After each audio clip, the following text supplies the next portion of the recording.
السلام علیکم دوستو، اردو کلاسک چینل پر خوش آمدید۔ معزز سامعین حضرات، آئیے سنتے ہیں رنگ آسماں قسط نمبر 103۔ معزز سامعین، آپ سے امید کی جاتی ہے کہ ویڈیو کو لائک کریں اور چینل کو بھی سبسکرائب کر دیں، شکریہ۔ اس مخصوص لب و لہجے کی آواز کے گونجتے ہی وہاں یکایک سناٹا طاری ہو گیا۔ سب کو جیسے سانپ سونکھ گیا۔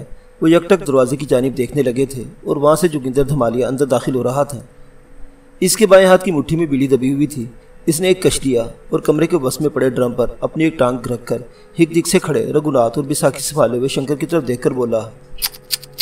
ایک بزدل ہجڑے نے سب کو ہجڑا کر دیا۔ کیوں بے رگھو؟ کیا تیرا یہی وتیرہ رہا ہے کہ ایک پیٹ والی عورت ذات کے ساتھ یہ کھلواڑ کرے؟ پھر اس کی نظر رینا پر پڑی۔ وہ نیم بے ہوشی میں خون سے لت پت ہو رہی تھی۔ قریبی شوکی زخمی اور لہولہان فرش پر پڑا تھا۔ رگھوناتھ کے 3 لشکروں نے اس پر ڈنڈوں سے حملہ کر کے زخمی کر دیا تھا۔ اپنی محبوب بیوی کی حالت زار دیکھ کر وہ اپنی جسمانی تکالیف تک بھلا بیٹھا تھا اور اب اس نے جوگندر دھمالیہ کو دیکھ لیا تھا۔ اپنے استاد کو دیکھ کر بزدل شنکر کے مکروہ چہرے پر الجھن آمیز پریشانی کے ساتھ نفرت بھی امڑ آئی، جبکہ رگھوناتھ بھی ایک لمحے کے لیے بھنڈی پاڑے کے نامی گرامی جوگندر دھمالیہ کو دیکھ کر کچھ گڑبڑا سا گیا تھا۔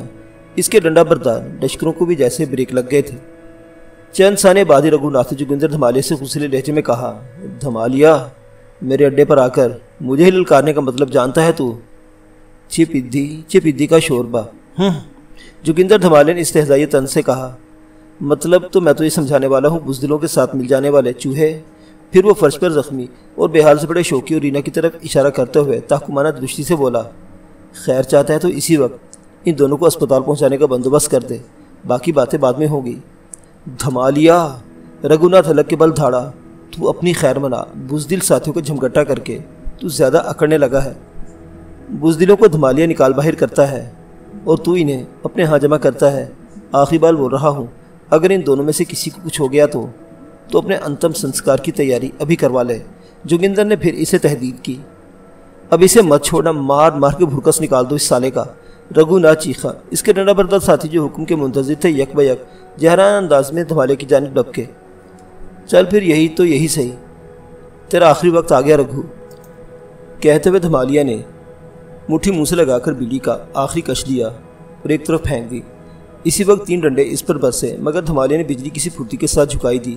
وہ 3 ڈنڈے ڈرم پر بجے۔ اس کے بعد جوگندر دھمالیہ نے ایک ڈشکرے سے ڈنڈا کھینچ لیا اور اسے اپنے ہاتھوں میں تولتے ہوئے ایک بار پھر اپنے مخصوص لہجے میں بڑبڑایا، خلاص، ایک دم خلاص، اس کا تو میں پرانا پاپی ہوں۔ پھر تو جیسے ہی شامت اعمال ناچنے لگی، ڈنڈے کی ایک ضرب دوسرے ڈشکرے پر پڑی، وہ اپنا سر پکڑ کر دوہرا ہو گیا۔ خالی ہاتھ والے اپنی شلوار کے نیفے میں سے رامپوری کڑاکے دار چاقو نکال لیا، مگر اس کے ہاتھ میں 1 سیکنڈ سے زیادہ نہیں ٹک سکا۔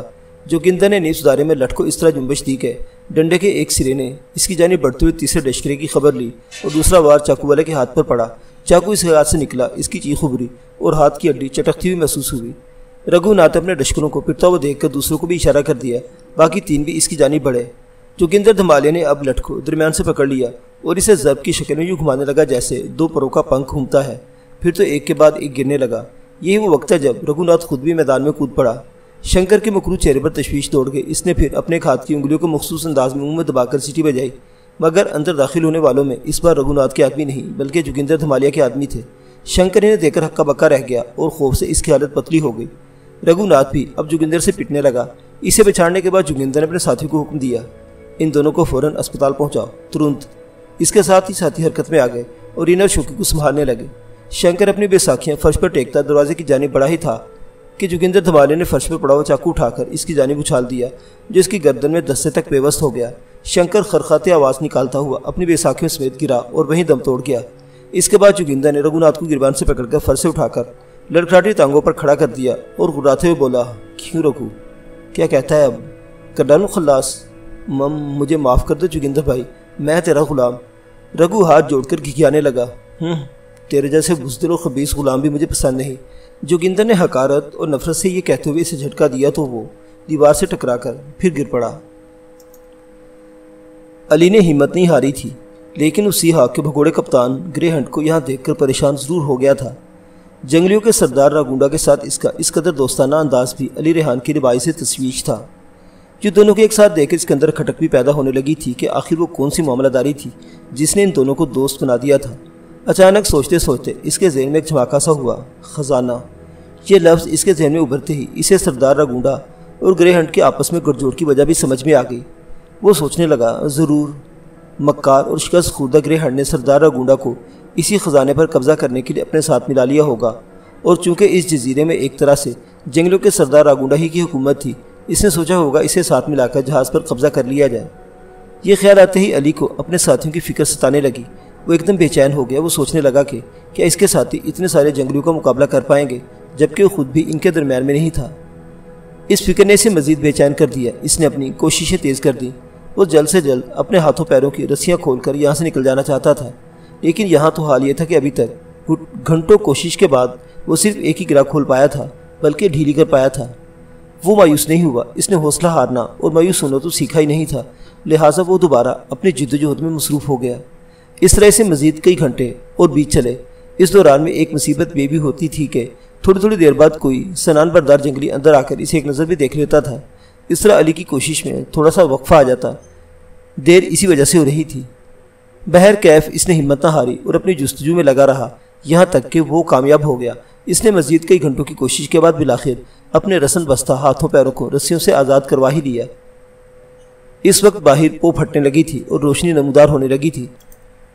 وہ محتاط تھا، جانتا تھا کہ اگر وہ اس بات دھر لیا گیا تو گیا، لہذا اس نے پکا تہیا کر رکھا تھا کہ اب جو بھی اس کے سامنے آئے گا اسے نہیں چھوڑے گا۔ آزادی کی خاطر وہ اپنی آخری سانس تک مقابلہ کرے گا۔ وہ کھپریل کی جھونپڑیوں میں قید تھا۔ یہ کچھ زیادہ کشادہ بھی نہیں تھی۔ اس کی درزوں اور رخنوں سے باہر کے اجالے کی ہلکی ہلکی روشنی اندر پڑ رہی تھی۔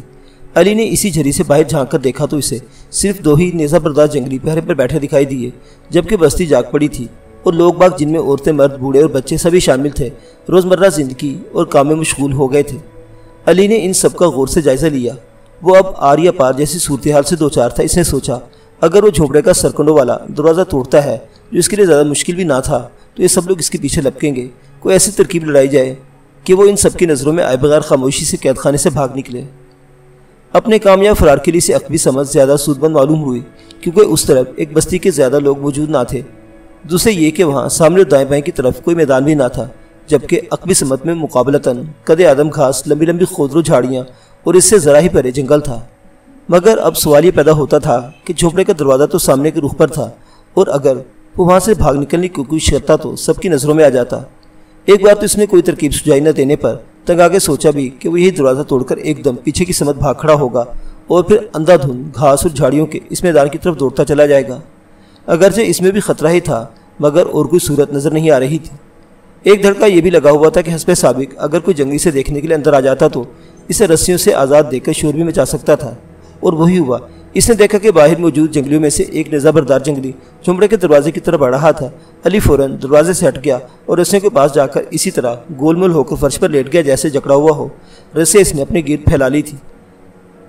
وہ اگر چاہتا تو اس جنگلی پر حملہ کر کے اسے بے بس کر سکتا تھا، مگر ابھی وہ جلد بازی سے کام نہیں لینا چاہتا تھا۔ اس کا دوسرا ساتھی بھی باہر موجود تھا۔ وہ جنگلی اندر آیا اور اس سے ذرا فاصلے پر کھڑے ہو کر اسے دیکھنے لگا۔ علی کا دل زور زور سے دھڑک رہا تھا۔ تہیا تو اس نے یہ بھی کر رکھا تھا کہ بھانڈا پھوٹنے پر اس پر حملہ کر دے گا، اور کوئی چارہ بھی تو نہ تھا۔ جنگلی ابھی اس کی طرف گھور گھور کر دیکھ ہی رہا تھا کہ اچانک باہر شور کی آواز ابھری۔ علی بھی چونکا۔ وہ جنگلی زیادہ دیر نہیں رکا اور پلٹ کر جھونپڑے کے دروازے سے باہر نکلتا چلا گیا۔ باہر شور اور ڈھول پیٹنے کی آوازیں آ رہی تھی۔ علی نے رسیاں ایک جانب پھینکی اور دروازے کی جانب لپکا اور جھری سے آنکھ چپکا کر باہر جھانکا تو چونک پڑا۔ باہر جشن کا سا سما تھا۔ متعدد جنگلی بے ہنگام انداز میں ناچ رہے تھے اور ڈھول پیٹ رہے تھے۔ وہ اجنبی زبان میں بآواز بلند کچھ گا بھی رہے تھے۔ علی نے دیکھا ان میں سردار راگونڈا بھی تھا، جسے جنگلیوں نے بڑے سے تختے پر 2 بانسوں پر اٹھا رکھا تھا۔ اس پر 2 نشستیں نصب تھیں۔ ایک پر خود سردار راگونڈا براجمان تھا اور دوسری نشست پر موجود ایک خوبصورت انگریز لڑکی کو دیکھ کر علی بری طرح چونک پڑا۔ وہ بیچاری خاموش، اداس اور غمگین نظر آ رہی تھی۔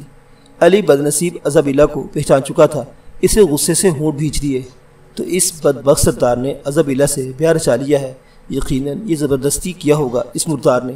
علی غصے کی شدت تلے خود کلامی اور بڑبڑانے پر مجبور ہو گیا۔ وہ سمجھ گیا تھا کہ اب یہ لوگ اپنے سردار کی شادی کا جشن منا رہے تھے۔ وہ دیکھ رہا تھا کہ عزابیلا بالکل خوش نہیں تھی۔ وہ بھلا کیسے خوش رہتی؟ وہ تو خود شادی شدہ تھی۔ عزابیلا کے علاوہ خود علی کو بھی علم نہیں تھا کہ اس کا شوہر کیپٹن جیمز مر چکا ہے۔ تاہم اسے افسوس بھی ہوا کہ وہ بروقت عزابیلا کو ان جنگلیوں کی قید سے رہائی نہ دلا سکا، لیکن اس نے بھی مصمم ارادہ کر رکھا تھا کہ وہ عزابیلا کو اب بھی ان کی قید سے چھڑانے کی کوشش کرے گا۔ نیز اسے سیہاگ پر موجود اپنے ساتھیوں کی بھی فکر ستا رہی تھی۔ سردار راگونڈا اور گرے ہنٹ کے گٹھ جوڑ نے اسے ابھی تک تشویش میں مبتلا کیا ہوا تھا۔ وہ جلد سے جلد اپنے ساتھیوں کے پاس پہنچ کر یہ خبر دینا چاہتا تھا، لیکن وہ نہیں جانتا تھا کہ انہیں نہ صرف اس کی خبر ہو چکی تھی بلکہ وہ ایک کامیاب جنگلی کارروائی بھی کر چکے تھے۔ سب لوگ جشن میں مصروف تھے۔ جھونپڑے کے باہر جو جنگلی پہرے پر موجود تھے وہ بھی ان میں شامل ہو کر ناچنے لگے تھے۔ علی کے لیے فرار کا یہ اچھا موقع تھا، لیکن اب وہ صرف خود ہی نہیں بلکہ ازابیلا کو بھی یہاں سے فرار کروانا چاہتا تھا۔ اس نے سوچا کہ یہ تبھی ممکن ہو سکتا ہے جب وہ خود آزاد ہو، لہٰذا یہ سوچتے اس نے دوبارہ جھونپڑے کی اقوی دیوار کا رخ کیا اور اس کی مضبوطی کا جائزہ لینے لگا۔ اس کے پاس کوئی ایسا ہتھیار نہ تھا جس کی مدد سے وہ اقوی دیوار کے سرکنڈوں کو توڑ سکتا۔ وہ پھر دروازے کی طرف آ گیا اور جھری سے باہر جھانکا۔ اس کے سامنے دھول مٹی اڑاتے ہوئے بہت سے جنگلی ناچتے گاتے ہوئے گزر رہے تھے۔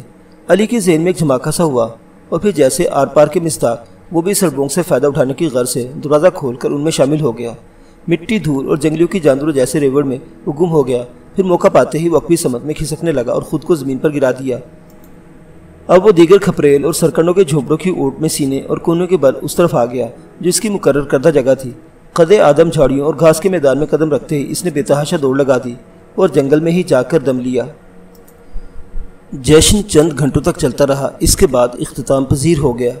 راگونڈا اپنی بیوی ازابیلا کے ساتھ اپنے خاص جھونپڑے میں آ گیا۔ حالانکہ اس کا اپنا جھونپڑا کافی کشادہ تھا، مگر اس میں کئی گوشے تھے جہاں اس کی قبیلے کی سے تعلق رکھنے والی بیویاں قیام پذیر تھیں اور خود بھی وہیں رہتا تھا۔ مگر یہ نیا جھونپڑا اس نے خاص طور پر ازابیلا کے لیے بنوایا تھا، یہاں صرف اسی نے رہنا تھا۔ راگونڈا نے یہاں ازابیلا کے لیے ہر قسم کے آرام اور سہولیت کا خیال رکھا تھا۔ 2 خادمیں مقرر کی گئی تھیں۔ جھونپڑے کے باہر سنان بردار جنگلی ہمہ وقت موجود رہتے تھے۔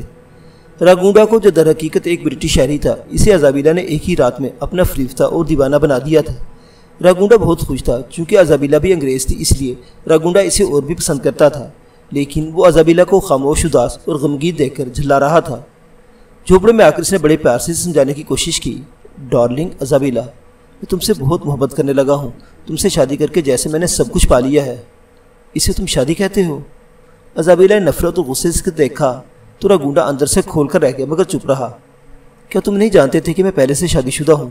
تم نے ایک گناہ عظیم ہی نہیں بلکہ بہت ہی بڑا ظلم بھی کیا ہے۔ خدا تمہیں بہت عبرتناک سزا سے دوچار کرے گا اور مجھے اسی دن کا انتظار ہے۔ یہ کہتے ہوئے ازابیلا کا دل بھر آیا اور وہ رو پڑی۔ بکواس بند کرو اپنی۔ راگونڈا کو بھی غصہ آ گیا۔ مت بھولو کہ اب میں تمہارا شوہر ہوں۔ تمہاری حیثیت ہی کیا تھی؟ دشمنوں سے بھاگتی، اپنی جان بچاتی پھر رہی تھی۔ یہاں تمہیں مکمل تحفظ ہے، آرام ہے، نوکر ہے اور زندگی کی ساری سہولیات میسر ہیں، ورنہ اس جزیرے سے تو کوئی باہر بھی نہیں نکل سکا۔ یہ جنگلی یہاں کسی کو بھی زندہ نہیں چھوڑتے، ایک دن تمہارے وہ سب ساتھی بھی مر جائیں گے۔ خدا نہ کرے، ازابیلا کے منہ سے بے اختیار نکلا، تم اسے شادی کہتے ہو؟ یہ ایک فریب اور دغا ہے۔ وہ غصے سے بولتی رہی۔ ایک بات بتاؤ، مجھے تو تم ان میں سے نہیں لگتے، آخر تم ہو کون؟ اس کی بات سن کر راگونڈا کے چہرے پر مکارانہ مسکراہٹ رقص کر گئی۔ اس نے ہاتھ بڑھا کر ازابیلا کو اپنے قریب کر لیا اور اس کا گال چوم کر کہا، تم نے ٹھیک پہچانا۔ میں خود بھی چاہتا تھا کہ تمہیں اپنی حقیقت بتا ہی دوں تاکہ تم مجھے بھی جنگلی سمجھ کر ساری عمر نفرت نہ کرتی رہو مجھ سے۔ سنو لڑکی، میں بھی تمہاری طرح ہی ایک انگریز ہوں اور میرا تعلق بھی انگلستان سے ہی ہے۔ وہ تو میں پہلے ہی سمجھ گئی تھی، ازابیلا نے کہا، لیکن یہ بتاؤ کہ تم یہاں کیسے ہو اور ان جنگلوں کے سردار کیسے بن بیٹھے؟ اس کی بات پر راگونڈا نے اپنے حلق سے کہکا اگلا اور بولا، تم اس بات کو چھوڑو۔ کیا تمہارے لیے یہ خوشی کی بات نہیں کہ میں کوئی جنگلی نہیں ہوں بلکہ تمہارا ہم قوم اور ہم مذہب ہوں؟ اس کی بات پر ازابیلا نے تنزیہ کہا، تم کیا سمجھتے ہو کہ مجھے خوشی ہوگی؟ ہرگز نہیں۔ تم خواہ کسی بھی قوم اور مذہب کے ہو، حتیٰ کہ ایک جنگلی بھی ہوتے، لیکن تمہارے اندر انسانیت اور انسانیت کا ایک ذرا سا بھی درد ہوتا تو مجھے خوشی ہوتی۔ اس کے برعکس مجھے یہ سن کر اور زیادہ دکھ ہوا ہے کہ تم میرے ہم قوم ہو۔ راگونڈا کو اس کی اس بات پر غصہ آ گیا۔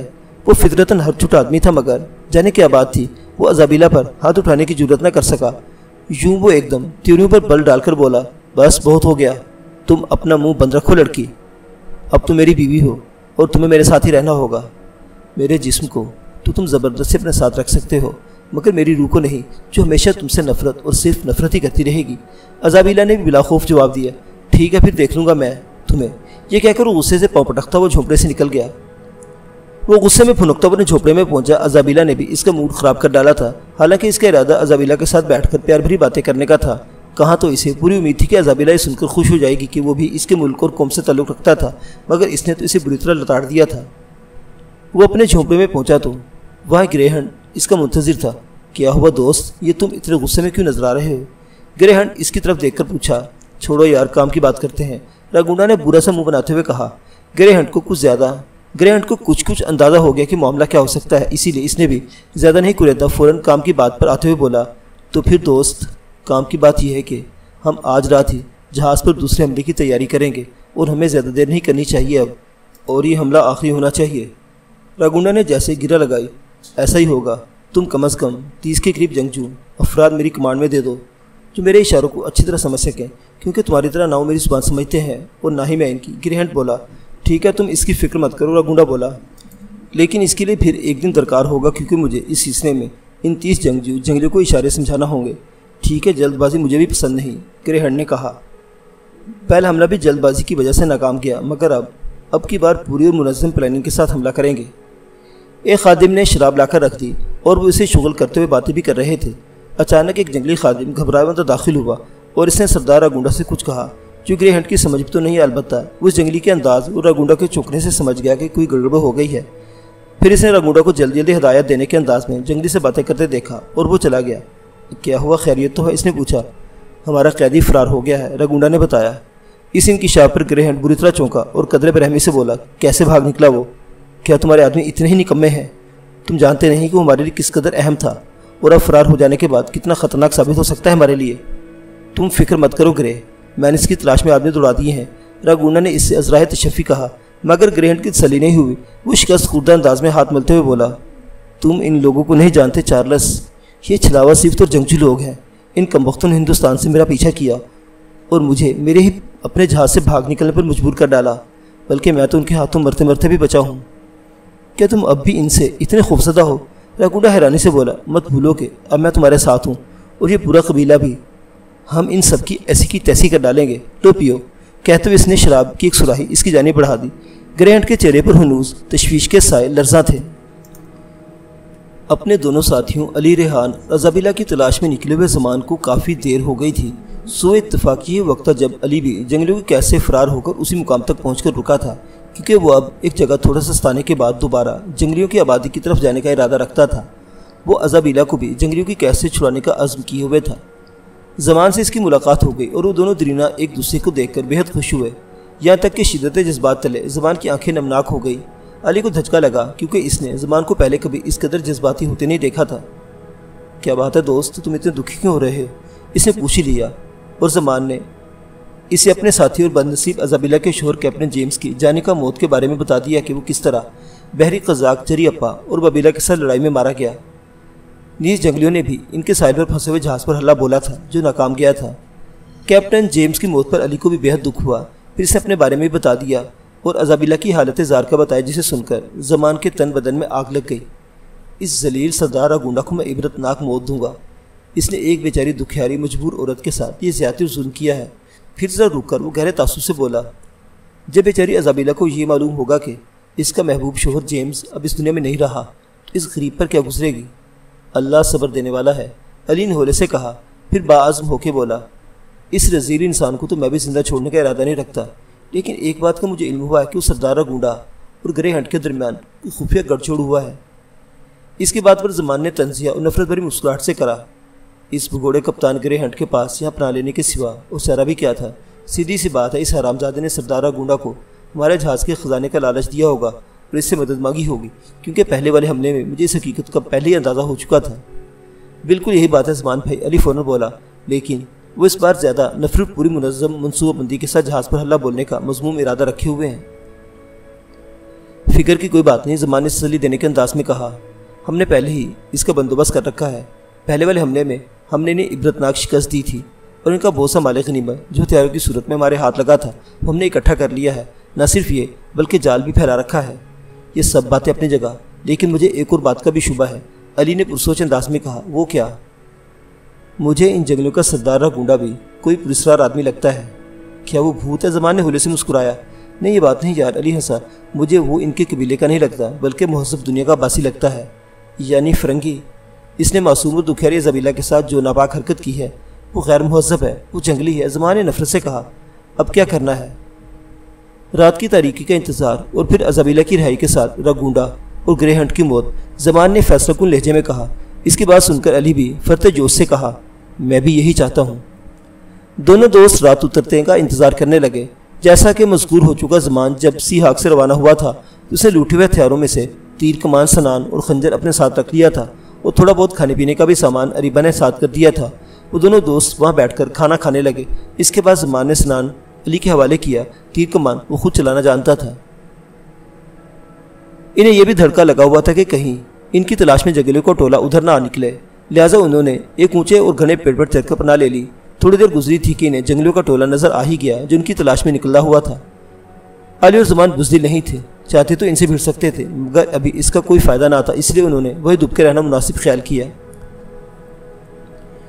وہ اپنی کارروائی رات ہی میں کرنا چاہتے تھے۔ ازابیلا کو آزاد کرانے کے بعد ہی وہ ان سے فیصلہ کن جنگ کا ارادہ رکھتے تھے۔ جنگلی ٹولہ انہیں تلاشتا ہوا آگے نکل گیا اور پھر دوبارہ نظر نہیں آیا۔ دونوں نے اطمینان کی سانس لی اور درخت پر ہی بیٹھے رات کا انتظار کرنے لگے۔ شام اتری اور پھر رات بھی جھک آئی۔ دونوں دوست درخت سے اترے اور اللہ کا نام لے کر جنگلیوں کی آبادی کی طرف روانہ ہو گئے۔ وہ چھپتے چھپاتے اور اپنے گرد و پیش سے محتاط انداز میں آگے بڑھتے رہے، لیکن آبادی کی حدود کے قریب پہنچ کر انہیں رکنا پڑا۔ وہاں انہیں پہرے کا احساس ہوا۔ چند سنان بردار جنگلیوں کو انہوں نے دیکھا، وہ درختوں اور جھاڑیوں میں دب کے بیٹھے تھے۔ اس صورتحال نے دونوں کو پریشان کر دیا۔ اس بدبخت سردار رگونا نے تو پہرے بٹھا دیے ہیں۔ علی بھائی، بہت مشکل ہو گئی یہ تو، زمان نے علی سے سرگوشی میں کہا۔ یہ تو اس مردود نے کرنا ہی تھا، علی دانت پیس کر بولا، لیکن ہم بھی ان کا مقابلہ کریں گے، پیچھے ہرگز نہیں ہٹیں گے۔ ہاں، پیچھے تو ہٹنا ہی نہیں علی بھائی، زمان نے مضبوط لہجے میں کہا۔ کیپٹن جیمز نے ہمارا ساتھ دیا تھا، حتیٰ کہ اپنی جان اور اپنی نوبہتہ بیوی کو بھی ہمارے نیک مقصد میں داؤ پر لگا دیا۔ ہمارا فرض بنتا ہے کہ اس کی بیوہ ازابیلا کو اس شیطان رگونڈا کی قید سے آزادی دلائے۔ یہ عزم کرنے کے بعد انہوں نے باہم مشورہ کر کے اس طرف کا رخ کیا جدھر آبادی کی سمت، جنگل اور گھاس کے سلسلے دور تک چلے گئے تھے۔ اگرچہ انہیں وہاں بھی پہرے دار جنگلیوں سے سامنا ہو جانے کا خطرہ تھا، مگر وہ محتاط انداز میں آگے بڑھتے رہے اور بالآخر آبادی کی دوسری سرحدی حدود پار کر کے اندر داخل ہو گئے۔ ابھی وہ آبادی سے ذرا ہی دور تھے کہ ایک تیزی سے شائیں کرتی ہوئی آواز پر علی بروریتا چونکا۔ یہی وقت تھا جب ایک تیر اس کے قریب سے درخت کے تنے میں پیوست ہو گیا۔ وہ اس اندھے تیر کی مہلک زد میں آنے سے بال بال بچا تھا۔ زمان چکنا تھا، حالات کے پیش نظر اس نے تیر کمان پر چڑھایا رکھا۔ اس نے بجلی کی تیزی کے تذکر کی اور تیر کی سمت پر اس نے کمان چلا دی۔ تیر سنسناتی آواز کے ساتھ اگلے لمحے کسی کی چیخ سنائی دی۔ اس کے ساتھ ہی کسی کے زمین پر دھپ سے گرنے کی بھی آواز ابھری۔ علی نے نیزہ سنبھال لیا۔ دونوں اس سمت کو بڑھے تو جنگلی بھالے تارے ان کا راستہ روکے کھڑے تھے۔ چاند تاروں سے چمکتے آسمان کی روشنی میں ان دونوں جنگلیوں کے سیاہ جسم چمک رہے تھے۔ وہ دونوں بھالے تولتے ان کی جانب لپکے۔ علی اور زمان پہلے محتاط تھے۔ دونوں دوستوں نے پہلے اور دوسرے حلے میں ہی انہیں جہنم واصل کر ڈالا اور آگے بڑھ گئے۔ ایک جھاڑی کی اوٹ سے انہیں جھونپڑوں کی طرف دیکھا تو علی چونک پڑا۔ پھر سامنے والا ایک ذرا الگ تھلگ بنے کھپریل کے جھونپڑے کی جانب اشارہ کرتے ہوئے زمان نے نیچے آواز میں کہا، وہ جھونپڑا نیا نیا بنا ہوا لگتا ہے، میرا خیال ہے ازابیلا کو وہیں رکھا گیا ہوگا۔ زمان کے حرکت سے برآمد ہوا۔ دونوں تاریکی کا حصہ بنے ہوئے اور جھونپڑوں کی آڑ لیتے ہوئے اس کی عقبی سمت سے قریب پہنچے تو انہیں ٹھٹک کر رکنا پڑا۔ وہاں تو جنگلی پہرے پر تو موجود تھے مگر اونگ رہے تھے۔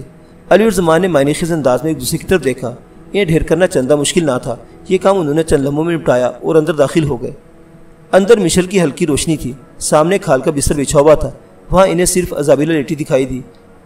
یہ اپنا گنڈا کی خوش قسمتی تھی کہ وہ اس وقت دوسرے جھونپڑے میں سو رہا تھا۔ اندر ایک کونے میں ایک موٹی سی کالی عورت بھی سو رہی تھی، وہ شاید خادمہ تھی۔ دونوں اندر داخل ہوئے۔ زمان نے آگے بڑھ کر ازابیلا کو جگایا اور یکدم اس کے منہ پر ہاتھ رکھتے کہیں وہ ہڑبڑا کر چیخنے چلانا شروع نہ کرتے۔ جب ازابیلا کی آنکھ کھلی اور اسے اپنے ساتھیوں کو دیکھا تو اسے تسلی ہو گئی۔ زمان نے اپنے ہونٹوں پر انگلی رکھ کر اسے خاموش رہنے کا اشارہ کر دیا تھا، جس پر ازابیلا نے ہولے سے اپنے سر کو اثباتی جنبش دی تھی۔ تھوڑی دیر بعد وہ دونوں ازابیلا کو اپنے ساتھ جھونپڑے سے نکال کر تاریکی میں جنگل کی جانب بھاگے جا رہے تھے۔ معزز سامعین حضرات، یہ داستان ابھی جاری ہے۔ بقیہ واقعات اگلی قسط میں۔ دیکھتے رہیے اردو کلاسک۔ اللہ حافظ۔